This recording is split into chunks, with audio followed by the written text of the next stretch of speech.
Hello, this is Daryl here, sending love as always. Thank you for tuning in. I just want to say if you like this interview, you can check our website for companion workbooks, action guides, tools, checklists, templates, and show notes with links for everything mentioned on the call. Just visit bestbusinesscoach.ca. That's best, B-E-S-T, businesscoach.ca. Enjoy. Hi, I'm Daryl Urbanski, and welcome to the Best Business Podcast. My mission is to help create 200 new multi-millionaire business owners. How? You'll do better when you know better.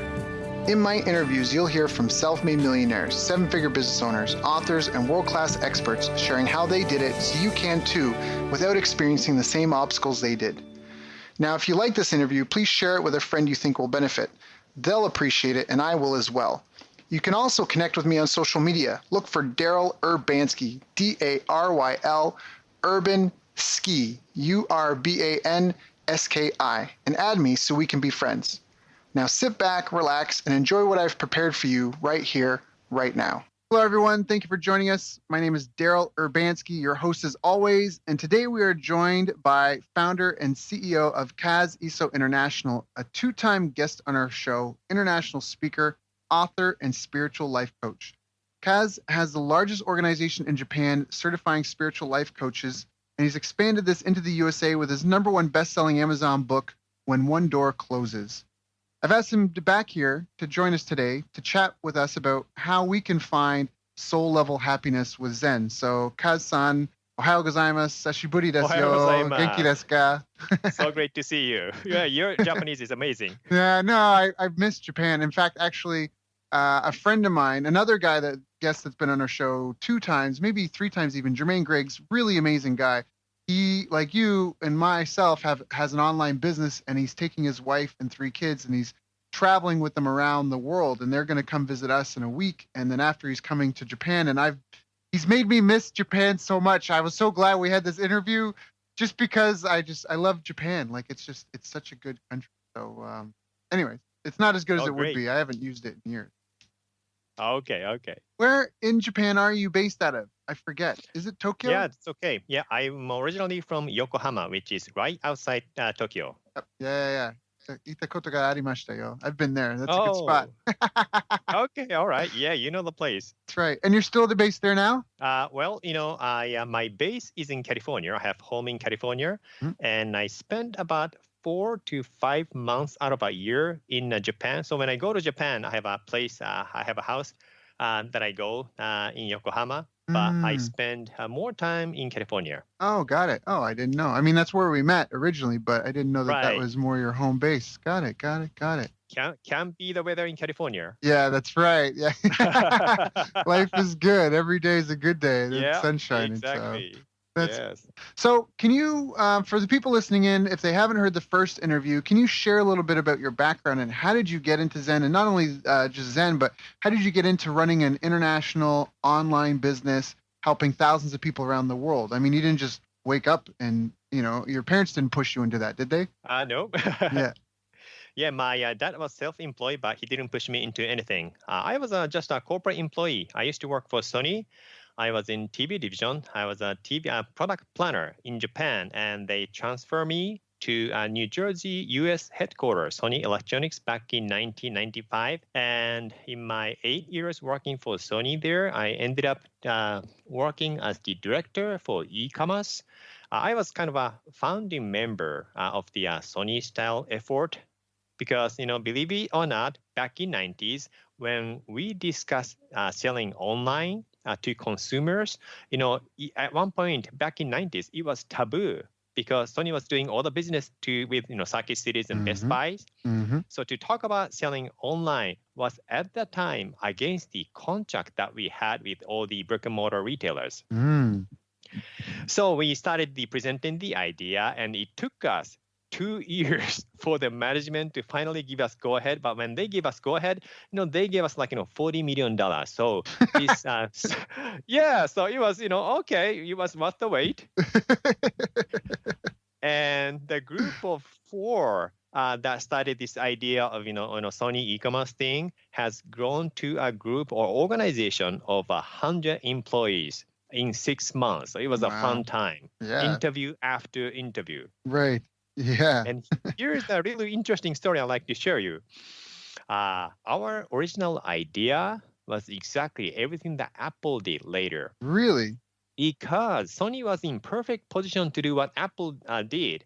Sony has got the content, Sony Pictures, Sony Music, and then Sony was best in, creating the small players. Yep. So Sony had all the content and technology to be able to do everything that Apple did. So we had this, project called Media Avenue at the time. It's just a name that we came up with. The idea is to create the hub or, website where we, make all the music and movie downloadable to this small device. But, it's funny at the time, we went from New Jersey all the way to the headquarters in Sony Pictures, sat down with the Sony Picture president at the time and presented this idea. And what we heard is, okay, you guys are in electronics business. Just focus on electronics. That's what we heard. So Sony had the technology and content at the time, but Sony didn't have the culture to be able to, start, business in the way Apple did. And executives all, went to the top of the organization by selling hardwares, not necessarily selling any network devices. Yep. So it was too bad at the time, but because of that, and Sony was not started to be as fun place as it used to be for me. So when they said it was time for me to go back to Japan, I didn't want to go back to Japan. I still wanted to try my internet. So that's when I decided to start my own business. That's awesome. And what have been some of the biggest problems that or challenges you've faced in running your own online business? Sure. The first challenge that I had was I was the director for e-commerce at Sony. So all I had to do was knowing who to call, to get the problem solved. Or talk to the marketing manager to, create another campaign. But in my first year, I had to do everything on my own. So that was the first challenge. Right. And another, I would say the biggest challenge was I was doing the business consulting initially because my specialty was internet marketing. But then I started to be more interested in life coaching stuff, partly because, I may have shared this story, but I think it's worth sharing one more time. Yeah. I had 2 clients. Both of them were generating like $2,000 sales at the time. And one person, he was a flower owner, and his sales has increased from $2,000 a month to $10,000 a month. In 1 year, and then after 3 or 4 years, his sales has gone to $70,000 or $80,000. Big increase. Now, I shared the exact same thing to the other guy, and his sales remained completely flat for the same time, 34 years. Right. And I wondered why, what's happening? I'm sharing everything, the same thing. But what was different was with the computer, you have an operating system and applications. And only when you have the solid operating system, then applications run smoothly on it. And I think our mind works the same way. Only when you have this solid mindset and all the know-hows can be applied properly. And that's exactly what was happening with that case. So, flower shop guy loved the flower. He had passion in what he was doing. But the other guy was doing the business only because he wanted to make money. He didn't have, passion, and he had fear of failure. He had low self-image. The way he was doing business was a little bit unethical, copying and paste some of the stuff from the competitors. So that wrong mindset cannot run a business. That's when I realized, do I want to just stay as the internet marketing consultant, or do I want to expand into life coaching? Because last thing I wanted to do was when I have the knowing that, okay, this client has got this mindset issue. So even if by sharing all the know-how, he's not going to make it. When I know that, I don't want to, do the consulting alone. I want to do the life coaching. Right. So I wanted to switch from business consultant to life coaching. But at the time, I had 20,000 people reading my newsletter for internet marketing tips. And I didn't want to lose them because every time I talked about life coaching stuff with a little bit of a spiritual touch, Zen touch, some people got offended, some people unsubscribed. So my mind had fear to make the switch to life coaching because I didn't Mm. want to lose the subscribers and customers. And I couldn't make that decision for as long as 2 years. Then I had some interesting spiritual experiences. I felt like somebody nudged me from the other side. Mm-hmm. And anyway, it was a little bit of a spiritual experience, but I just had the knowing one day that I should just make the switch regardless. Then what happened later on was my subscriber base has gone from 20,000 to 60,000 and my Mm. revenue that year quadrupled. Mm-hmm. So that's when I realized, people say when you do what you have passion for, things will always work out. That's exactly what happened to me.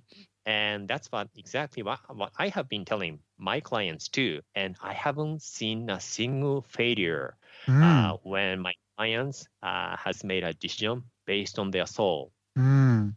I Mm. think the best thing to do when you are at the crossroad is this is part of what I'm talking about in my book when one door closes. When one door closes, the best thing to do is close your eyes, quiet your mind, and listen to your heart because everybody is born with their life GPS inside of them.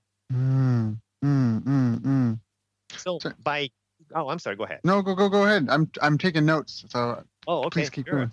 Yeah, what I was gonna say is so I am a believer that everybody has got this path waiting for them to be happy, to be fulfilled, and whether you're a business owner or employee, you always face challenges, and the best way to handle them is to not see them as troubles, not to think that you are unlucky or anything, but instead, it is nothing but the guidance from the universe to kind of change lanes. Because when you're driving, when you started to see all the roadblocks, all you do is simply change the lane, switch lanes, right? Mm-hmm.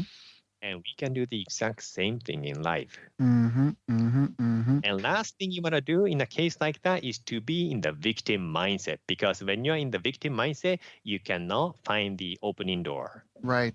Right. Yeah. You're so focused inwardly and on scarcity. That's something that I think is a really important point. Humans are so powerful. I mean, Right. we almost can do anything. And I say almost, Yes. but really we've been able to do anything we wanted. We put someone on the moon. We're sending a Right. car to Mars right now. Like Mhm. but my dog, as much as I love my dog, she'll only ever do the handful of things a dog can do. But as a human, Right. you are outside that. I mean, we invented flight. Right now we are talking from different countries in real time. Yeah. That Right. 10 years ago, 15 years ago, that was a really expensive phone call to make. And 20, 25 years Yes. ago, go back enough, people thought it was crazy to be able to talk over such far Yeah. distances, but we've been able to You're create right. that. So I think Yeah. that's a really important point. So for you, one of the biggest challenges was having the confidence in making the switch. What has been a big Right. challenge since then? You made the switch, your sales quadrupled. Has it just been sunshine and rainbows ever since? What happened may look challenging to other people, but not to me, partly because I developed this, faith connection to myself. So, for Mm. example, one time I woke up in the morning, realized I lost $50,000 in the advertisement. It's just a Mm. mishandling. Long story short, I Mhm. had two accounts in Google at the time. And one to use Japanese yen, the other to use US dollar. And I put $15 instead of 15 yen. 15 yen is like 50 That's cents. a big Yeah, I difference. know, stupid, silly mistake. And I didn't go back to the account like for 2-3 weeks. When I reopened the account, I found that I lost $50,000. Oh, That seemed like a big trouble, right? It yeah. took me probably an hour, 2 hours to completely get that off my mind, be able to focus, and then come up with a plan to generate more income, because I took that as a sign that I am able to earn $50,000 or more in a short period of time. So I came up with a marketing plan. Long story short, in 6 weeks, I was able to generate $150,000. That's amazing. That's amazing. So I'm going to ask a question right now because I know lots of people are listening that if they lost $50,000, you said it took you an hour or two. It would take them longer than an hour or two to calm their mind. So do you have any advice for someone who feels that they would take longer than a couple hours? Sure. Yeah. Sure. Yeah. Sure. The one thing that I recommend is spend only 5 to 10 minutes of your time doing either Zen or meditation, whatever you prefer to call it, because when you try to calm your mind after something big happens, it's not very easy. However, when you quiet your mind every single day and then something happens, it's 10 times easier to take the situation well. It's like a mind training. Right. Like a muscle that you work. Exactly. So how is there some people really complicate meditation and that is there these 5 to 10 minutes? What should people do? Should they stare at a candle? Should they just focus on the breath? Sure. Like how would you recommend? Sure. I'll show you a very simple way. By the way, if you like, to kind of hear the whole version, the guided meditation, you can go to kaziso.com and download the free Zen kit. But I can run a quick version here. This is what I learned when I went to fasting and Zen retreat 30 some years ago. And all you do is the focus on breathing out, exhaling slowly. And once you breathe out, you don't forget to breathe in, so don't have to worry about it. But just do the long, steady breathing. As you do that, try to let go of any thoughts that pop up in your mind. And after you let go of your thoughts, either the same thoughts or new thoughts pop up again. That's very normal. Again, you let that go. So you kind of play the mental whack-a-mole. And what happened to me when I tried the first time 30 some years ago is when I did that 10 minutes, 15 minutes every day, this retreat started the day with Zen. And on the third day or fourth day, I had this moment when my mind was completely quiet, clear, but my consciousness was so clear. I was like, right there. That's when I realized, Descartes was not right when he said, "You think, therefore I am." I was not thinking, but I was there. So that's one quick way to do that. Perfect. And if it doesn't work, you could do the open night meditation staring at the flame candles. Right. Okay. So just some little tips there, because some people, again, I think there's a lot of complication into it, and some people think you've got to do all this rigmarole and all this prep stuff, and you got to wear meditation clothes, and you got to have the meditation music, and you got to get the kids away and that. But you can do that anywhere, right? It sounds like. Yeah, exactly. And you can do anything you want, but don't think there's anything you have to do, because when you do that, you're already thinking. But one little more tip would be to keep your posture straight. Now, why is that important? Because energy runs through your spine. Got it. So keep your posture straight so your energy flows well and you breathe and just calm down.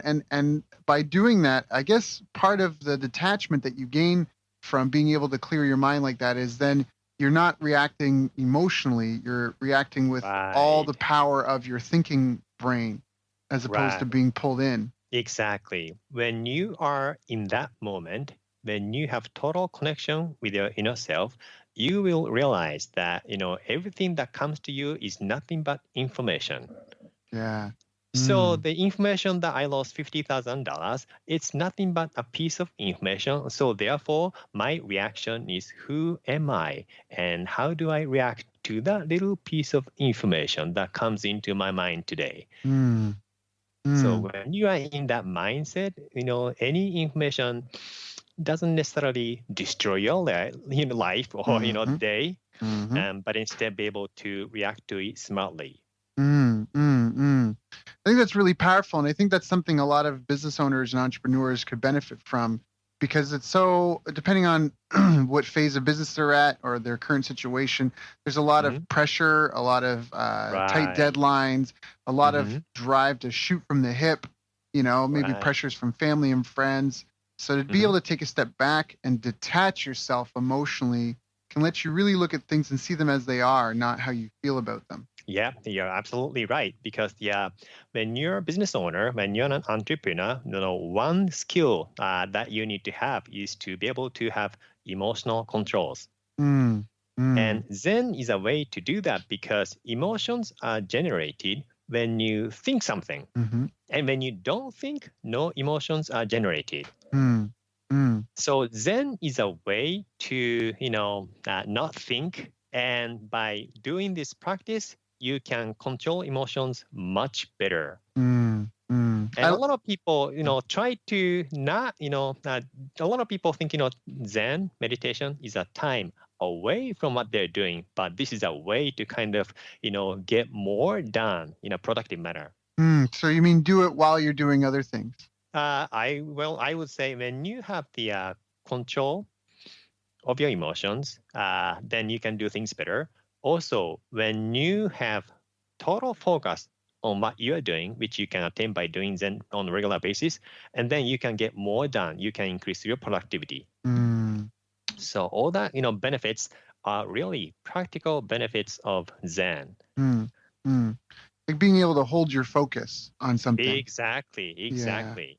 That's a really important. There's actually a concept called deep work, which is being able to go long periods of time with uninterrupted focus, and how that Mhm. allows you to be so much more productive on the things that you're Right, trying to accomplish. Especially in right. today's day and age, like one of the things I just did in the last month is I shut all notifications off on my phone from Facebook and Instagram and any of these things, email, all the Mm. notifications are shut off. The only two places I get notifications are family channels, and my family and I, that's some one I want to be interrupted for. And so, Right. but doing that alone, it just felt like it gave me such peace of mind already. People don't even realize it, and something I think you and I tell me how you feel, but Hmm.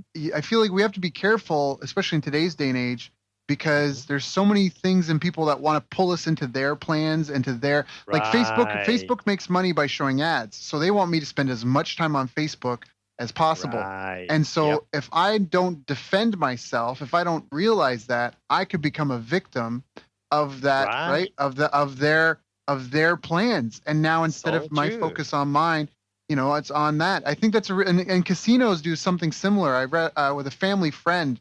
I know Hmm. we've known them over years, and I read this article about predatory gambling practices casinos do, how they buy Hmm. lists of people who are and try to encourage people to gamble more and more. And slot machines, how they're Ah. designed to Hmm. trigger like to trigger the bells and whistles of your mind, right? With neon lights and sights Right. and sounds. And so there's a Yeah. family friend who used to go to the casino very casually, but now whenever I see them, they're always playing slot machine games on their phone and stuff. And I realize that Hmm. that's not a behavior like when I knew them 10 years ago, they would spend their free time reading books, doing Hmm. puzzles. Do you know what I mean? Yeah. Like doing things, building things. But now Right. they're older, they're retirement age. They're always in their phone playing slot machine games. And I feel like Oh my that's God. someone who's become a victim of someone Yeah. else's predatory practices. And so I Yep. think by like what you mentioned with meditation, being able Hmm. to do that, right? Right. Like clear your mind, like, hey, why am Hmm. anyways, I think that's an important one to maintain control of your life and the focus and Right. Right. direction. So And to the point that you mentioned, there are so many information, and tricks going on. So what I always do is I have a rigorous routine to spend sometimes like up to 2 hours doing my physical and mental routine so that I completely prepare myself to begin the day. Then I start doing the email check on Facebook. mm-hmm, It's a mm-hmm, way for me to build myself and protect myself, mm-hmm, mm-hmm, and mm-hmm, also make a conscious choice in my life and in mm-hmm. my business too. Yeah, I think that's so smart. I'm a big fan of that. I don't feel I get the same out of my days if I don't exercise when I wake up. Something about that, the discipline of the practice, the Hmm. time without worrying, the space Yeah. between like that anxiety that you might get during the day or whatever, the Hmm. pressures of stuff. Just have some sort of Right. space to do something, to sweat, to I think that's so important. I think it's so important. Right. So Yeah. Otherwise, you may spend the whole day reacting to the situation. now, what if you're really busy? Like, do you have kids? Do you have a family? Is that something that you have to try to fit in around family life, or do you have clients that bring that up? Like, how do you fit that time in amongst the Sure. rest? I have busy life, but still, do this routine every single day. My kids already, my son 21, my daughter 17, Hmm. and then they live in Japan with my ex. Hmm. So, I am able to manage my time the way I want. But even Hmm. when they were living with them, I still went through the same routine. Hmm. And the good thing is, since my kids grew up watching me do that, Hmm. whenever they have some situation, my son 21, my daughter 17, they do meditation too, Hmm. Hmm. because they know that's the way to pull an answer from within. Hmm. So I'm so glad that I was able to show, how I solve the situation, and now they're doing exact same thing, and they say, "Wow, this stuff works." That must make you so proud. Yeah, and good news, they both want to be a life coach like me. So Aw. yeah, so I guess they'll be another competitor for me. You got to watch out because they're tech savvy, right? Yeah, exactly. Yeah, that's awesome. That's so Yeah. awesome. So, we talked a bit about how to use Zen in our business life. We talked about your story and how you transitioned into that. Now, what are some of the other like obstacles? Because we talked about having passion and confidence and a positive self-image and Right. detaching from situations so you can make objective control and having faith in yourself and that the Yes. universe or whatever you believe, that Hmm. there'll always be a next step. There's Right. never, except for death, because we don't know what happens after. In life, there's always a next step, always happens. Even if it's the worst thing that's ever happened to you, there'll always be Hmm. something after. There's always moss Right. that grows after a train accident, like that sort of thing Yes. always comes along. Are there Hmm. other things that business owners should be focusing on? I would say mindset. Okay. The topic that I talked about, Yep. Yep. because when you have low self-image, you cannot, do much, or when you have fear of failure, and then you cannot keep trying. So mindset is a big topic, but it's definitely worth taking a closer look, And so that when you have the right mindset, you can focus on learning the know-hows and everything. And how do you do that? How do you focus on your mindset? Is it just meditation on its own will give you the passion, like help you find your passion and give you the confidence and build your self image? Is there any other activities or exercises that people should do? Sure, sure. For this, Zen is not the first thing you do. Zen is something you do that every single day, regardless. But to know more about who you are and your mindset, one thing that's best to do is the when something happens, or when something doesn't go well, that's a good time for you to take a look at yourself, what you Mm-hmm. did, what caused it. And there's always the some button that we all have, whether it's an upset button Mm-hmm. or fear button. And when you identify that, there is always a reason. For example, one of my employees, when something bad happens as a business owner, you need to know that immediately, right? Mm-hmm. And she had a little bit of tendency to hide that, not to tell me that immediately, Mm-hmm. because in her mind, failure means being yelled at. Because that's what happened when she was working for this large corporation when she was in Japan. And one time Mm-hmm. she sent the wrong size of Christmas cards to all these other companies' presidents, and they were too small to send to the executive, something like that. So she made a big mistake. And then when her boss found out about it, he yelled at her in front of everybody like Oh, that's crazy. so terrible. Yeah, it's so terrible. Now that has become her trauma. Mm-hmm. And since she's, held on to that trauma long enough, when she started working for me, I made it very clear, I'm not gonna, yell at mistakes, or I'm not gonna be even upset about mistakes, because I make mistakes, you make Mm-hmm. mistakes. That's perfectly okay. I just wanna know about it. Mm-hmm. But even by logically hearing that, she couldn't change her mindset because of this past experience. So I said, okay, for any behavior, there is a reason. And what do you think is the reason? Then she started telling me about it. So I asked you, okay, I understand what's that happened, but it's not there anymore. You don't work for him anymore. You shouldn't be bound by that fear anymore. And then that conversation, even she started, crying a little bit. And then was, sometimes when you cry with the water, your emotions go out of your body system. It's gone. Since then, her behavior changed quickly. So I'm doing a life coach to my employees too, and that works great. Yeah. Well, you have to, because I mean, it's a team, right? Like, yeah, everybody's got to be taken care of.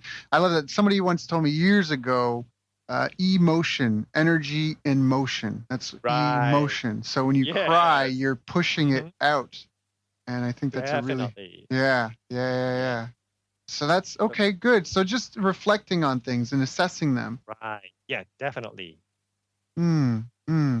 Now, what would you recommend anyone who's maybe struggling right now? Like, okay, this sounds really simple and easy, and we may have already gone over some simple steps. Like you said, you wouldn't start with Zen, you would start with reflecting on the upsets. Would you recommend someone like is there a journaling activity they should do, or like how do you kind of clear the clutter and kind of, get where you are now? Maybe you've even been doing meditation. You think you're above all this stuff. How do you take an assessment? You know what I mean? And move forward. Sure. That's a good question. And journaling, in fact, is a great idea because, when you say you are struggling, there are different kinds of struggling. Some people are simply emotionally overwhelmed and don't know what to do. And, that person thinks they're struggling. But all that's happening is they're not, emotionally responding to the situation well. And if that's the case, sit down, connect with your inner self, and simply write down what the problem is. And sometimes, you find out there are no big problems. You're simply reacting emotionally to the situation. So sitting down and writing down, identifying what you think is the issue is, that's a great first step. And also when situation happens, a lot of people, take that emotionally. But all you need to do is come up with an action. And to do that, it's a logical thinking that is necessary. And, writing things down help you do that. Yes, it does. It definitely helps take the emotion out of that. That's a great tip. Yeah, exactly. Another thing is when entrepreneur struggle, that normally involves financing. And one thing I like to say is when the fear for losing money inside of you either goes away completely or minimized, that's when you start to have less money issue. I know it sounds paradox, and everything, but I am a believer that that's how the universe works. Why? Because we are here for spiritual growth. When there are challenging situations, that's your weakness. For example, let's say you are not good at backhand in tennis. And the only way to be good at that is to hit the backhand, until you get good at it, right? Right. And then same thing for, there was a woman who is not good at saying no.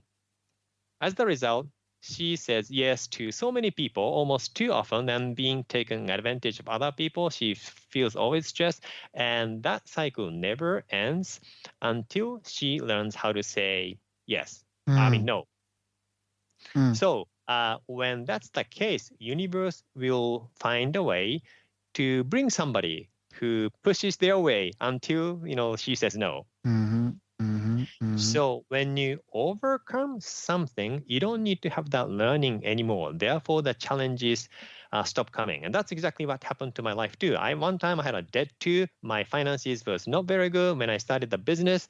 Then, first time when I had this fear for the finances, I couldn't sleep at night. I was, feeling horrible. I had fear. Then I realized, this is the time to go back to Zen. And then, restarted this, practice of Zen, because in my first year, I kind of broke all the good routines that I used to do, but instead, right now I start my day preparing my mind and body. But in my first year, part of the pressure, to feed the family, I wake up in the morning, I started working on the computer right away. Mm-hmm. So by doing that, I was less productive, and then lost contact with my inner self. So when I had, some financial situation, I had fear, and fear overwhelmed me. Yeah. But then, came back to this routine, reconnected with my inner self. And then one time I had another financial situation. But that time, since I was connected with my inner self, I was fully confident that I can turn things around in just a few weeks. And I did. And that was the last time. I had, another situation like, here, I lost 50,000. Another time I lost another big time. But that time I had no fear. So it was not a problem for me. I simply dealt with the situation.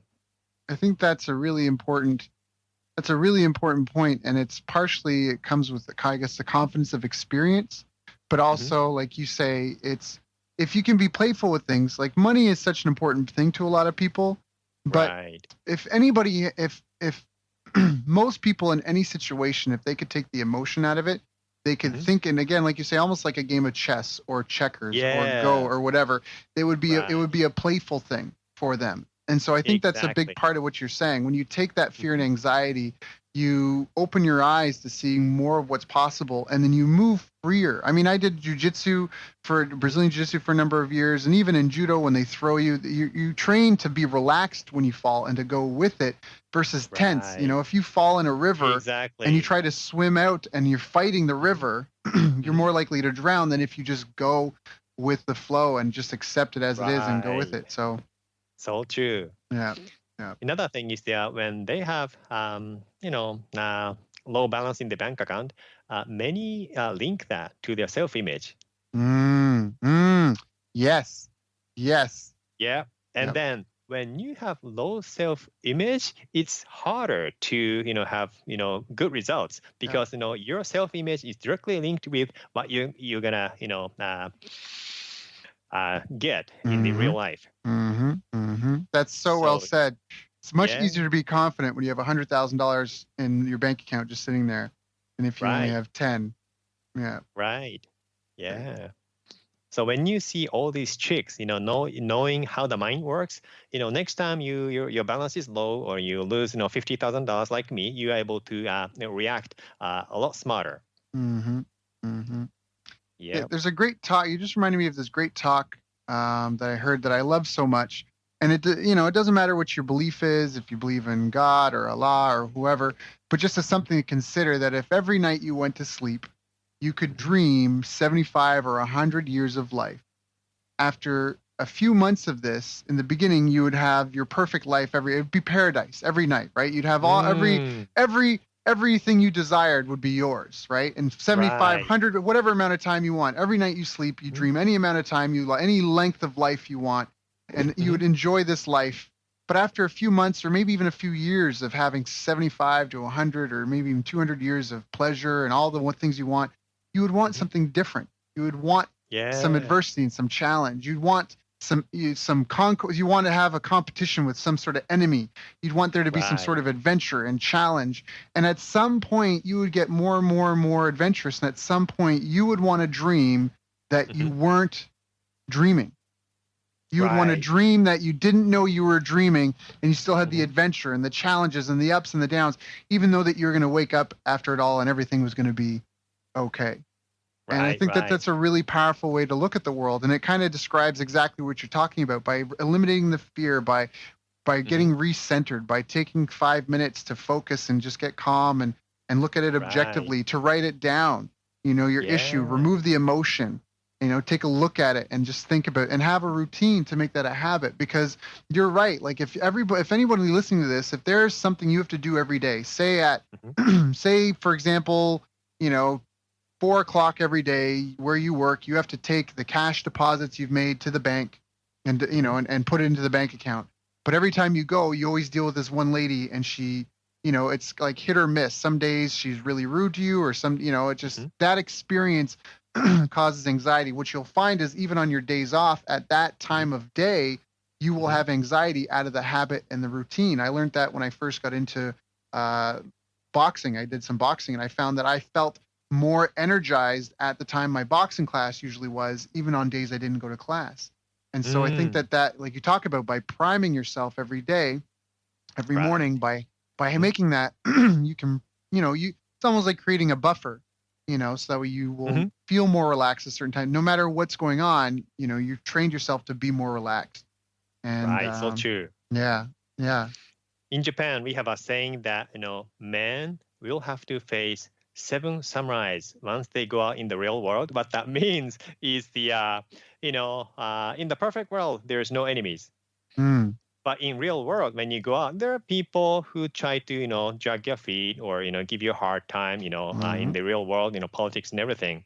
But as long as your mind is ready for all the stuff, all the challenges are there only to help you grow, and we are all here to grow. mm, So mm. by adjusting your expectation, preparing your mind before the day begins is the key.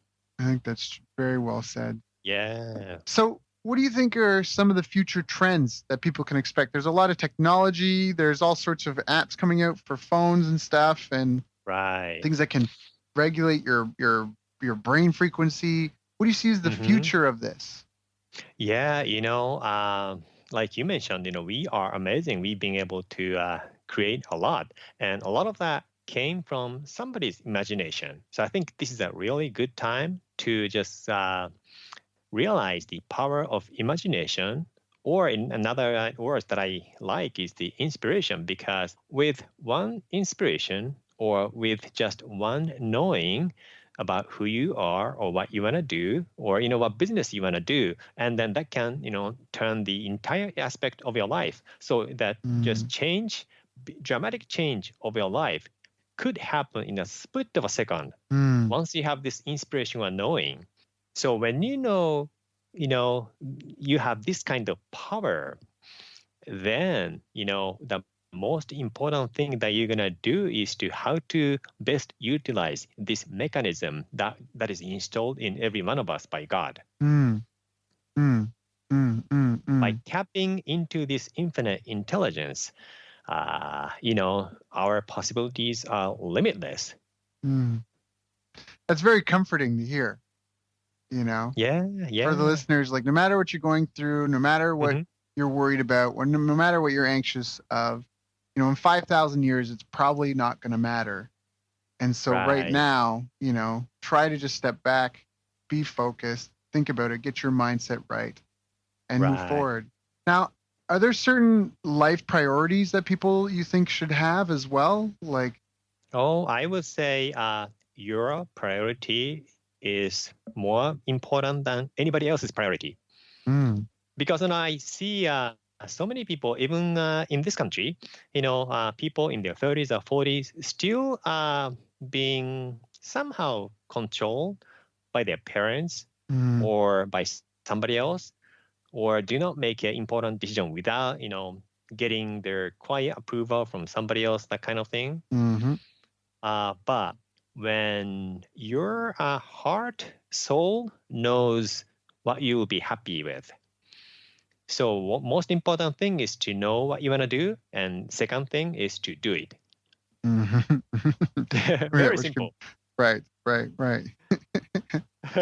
It can often be more harder, more easier said than done, but you can't live I your life know. for somebody else, because at the end of the day, it's like, I think it's like a lesson a lot of people learn as children. Your friends are your friends, but they're not going to pay your rent. They're not going to pay your food bills. They're not going to go to work for you.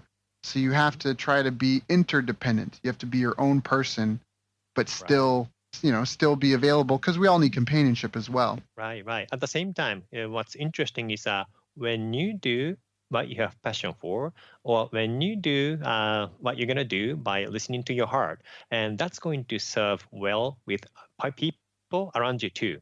For example, let's say this is a kind of a typical case, but this man wants to start a own business. Sometimes it's a woman, so it doesn't matter. But so let's say this man wants to start a business and his wife says, oh, that's too risky. Don't do that. And he's in this, dilemma. He wants to do it, but, he doesn't want to upset, his wife either. And if his soul wants to start his own business, he should do that. And by doing that, what happens so often is, okay, the reason his wife, didn't support the idea of, for him starting his own business is either she has some fear, she has some trauma, or she didn't believe in him, or, she married only for the stability as the, employee. All of that stuff, come up. And let's say one time, this wife was kind of like a controlling wife. And by him following his heart and starting his own business and being successful, then she realized, even though she objected to the idea in the beginning, but, seeing him success, she realized, to support somebody's dream can be a beautiful thing. So even though she initially objected to the idea, she learned something and spiritually had a growth by letting go of the control from her. So a lot of times when you listen to your heart, it works with everybody around you too. It's so well said. I've seen hundreds of cases like that. Yeah. And it's just more if you only have one life, so you have to chase your dreams and do what fulfills you, because you can waste your life. You can still fail doing things you don't like. Right. So true. There's a list that I love. I post it every so often on social media. My dad, my step-adopted dad, the father I knew most of my life, he cut it out of the newspaper one day, and it made such an impact on me, and it's so short that I took a photo of it, and I review it, I would say at least once a month, and it's the top regrets of the dying. And it's a short list that they surveyed the nurses in palliative care. And palliative care is kind of where you go when they know you're going to pass, and it's where you go to be comfortable before you move on. And so after surveying these nurses who have worked, collectively hundreds of years in that department, they came up with 5 regrets people have before they move on. Oh, I remember that. Okay, and the first one is, I wish I had the courage to live a life true to myself, not the life others expected of me, what you were just talking about. The next one is, I wish I hadn't worked so hard. The next one is, I wish I had the courage to express my feelings. Number 4 is, I wish I had stayed in touch with my friends. And the last one is, I wish I had let myself be happier. And I think that everything we've talked about on our call today addresses all 5 of those things about, I think so, being in tune with yourself, listening to your heart's desires, shutting out the outside world so you can get in tune with what you're, like intuition is an amazing thing. I mean, that's how we've survived.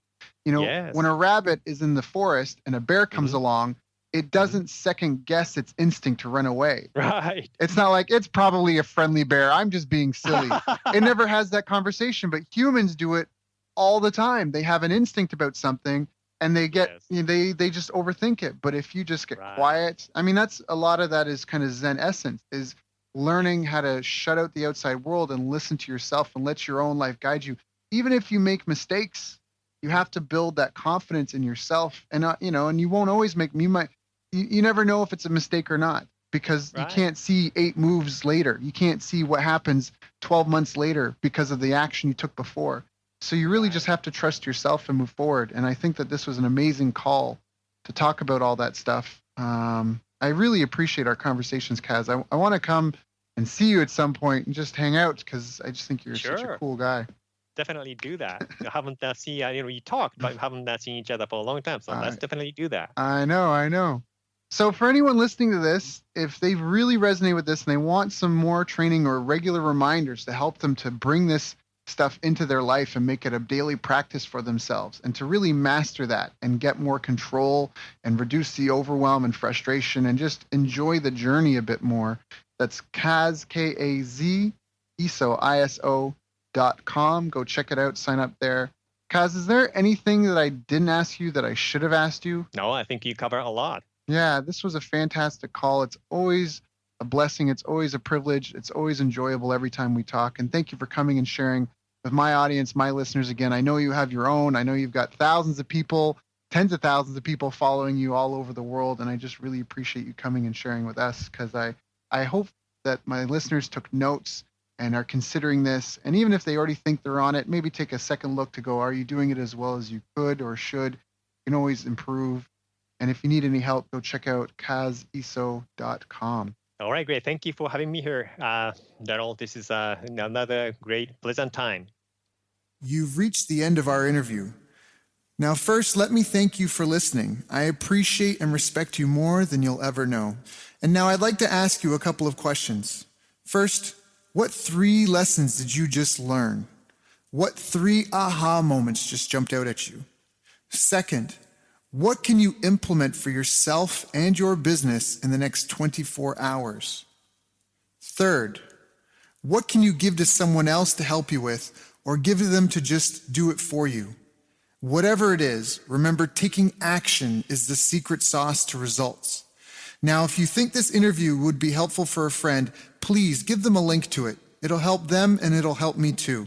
I'd also like to invite you to help me find out more about the challenges you're facing, your dreams, your goals, and how I can help you overcome what's holding you back.